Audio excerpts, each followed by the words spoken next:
చాలా మంచి సినిమా, అందరూ చూడాలి. చిన్నపిల్లల నుంచి పెద్దవాళ్ళకి ప్రతి ఒక్కరు చూడాల్సిన సినిమా.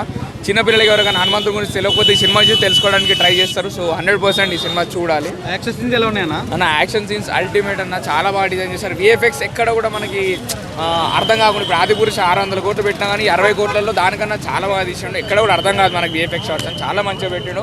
హనుమంతుని చూపించిన విధానం కానీ, ప్రతి ఒక్కటి లింక్ చేసిన విధానం కానీ, ఎవ్రీథింగ్ వాస్ అల్టిమేట్ అన్న. తేజ సజ్జా అసలు ఈ నెయిల్డ్ ఇట్ అన్న. అంటే మనకి ఎక్కడ కూడా తేజ సజ్జా అని చూసినట్టు అనిపించదు. ఆ సినిమాలో ఒక క్యారెక్టర్ చూసినట్టే ఉంటుంది తప్ప చాలా బాగా. వరలక్ష్మి గారు కూడా తక్కువ సీన్స్ ఉంటాయి, బట్ ఉన్న సీన్స్ లో మాత్రం చాలా ఇంపాక్ట్ఫుల్ క్యారెక్టర్. చాలా మంచి క్యారెక్టర్, చాలా మంచి సినిమా, అందరూ చూడాలి. చిన్నపిల్లల నుంచి పెద్దవాళ్ళకి ప్రతి ఒక్కరు చూడాల్సిన సినిమా. చిన్నపిల్లలకి ఎవరికైనా హనుమంతుడి గురించి తెలియకపోతే ఈ సినిమా చూసి తెలుసుకోవడానికి ట్రై చేస్తారు. సో 100% ఈ సినిమా చూడాలి. యాక్షన్ సీన్స్ ఎలా ఉన్నాయన్నా? అన్న యాక్షన్ సీన్స్ అల్టిమేట్ అన్న, చాలా బాగా డిజైన్ చేశారు. విఎఫ్ఎక్స్ ఎక్కడ కూడా మనకి అర్థం కాకుండా, ఇప్పుడు ఆదిపురుష 600 కోట్లు పెట్టినా కానీ 60 కోట్లలో దానికన్నా చాలా బాగా తీసిండు. ఎక్కడ కూడా అర్థం కాదు మనకి విఎఫ్ఎక్స్ షాట్స్ అని. చాలా మంచిగా పెట్టిండు.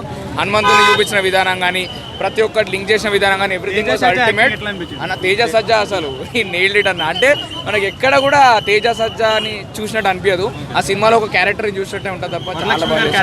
వరలక్ష్మి గారు కూడా తక్కువ సీన్స్ ఉంటాయి, బట్ ఉన్న సీన్స్ లో మాత్రం చాలా ఇంపాక్ట్ఫుల్ క్యారెక్టర్.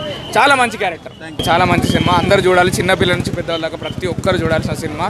చిన్నపిల్లలకి ఎవరికైనా హనుమంతుడి గురించి తెలియకపోతే ఈ సినిమా చూసి తెలుసుకోవడానికి ట్రై చేస్తారు. సో 100% ఈ సినిమా చూడాలి. యాక్షన్ సీన్స్ ఎలా ఉన్నాయన్నా? అన్న యాక్షన్ సీన్స్ అల్టిమేట్ అన్న, చాలా బాగా డిజైన్ చేశారు. విఎఫ్ఎక్స్ ఎక్కడ కూడా మనకి అర్థం కాకుండా, ఇప్పుడు ఆదిపురుష 600 కోట్లు పెట్టినా కానీ 60 కోట్లలో దానికన్నా చాలా బాగా తీసిండు. ఎక్కడ కూడా అర్థం కాదు మనకి విఎఫ్ఎక్స్ షాట్స్ అని. చాలా మంచిగా పెట్టిండు.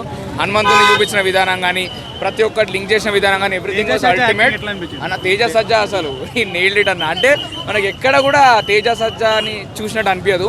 ఆ సినిమాలో ఒక క్యారెక్టర్ చూసినట్టే ఉంటుంది తప్ప చాలా బాగా. వరలక్ష్మి గారు కూడా తక్కువ సీన్స్ ఉంటాయి, బట్ ఉన్న సీన్స్ లో మాత్రం చాలా ఇంపాక్ట్ఫుల్ క్యారెక్టర్. చాలా మంచి క్యారెక్టర్.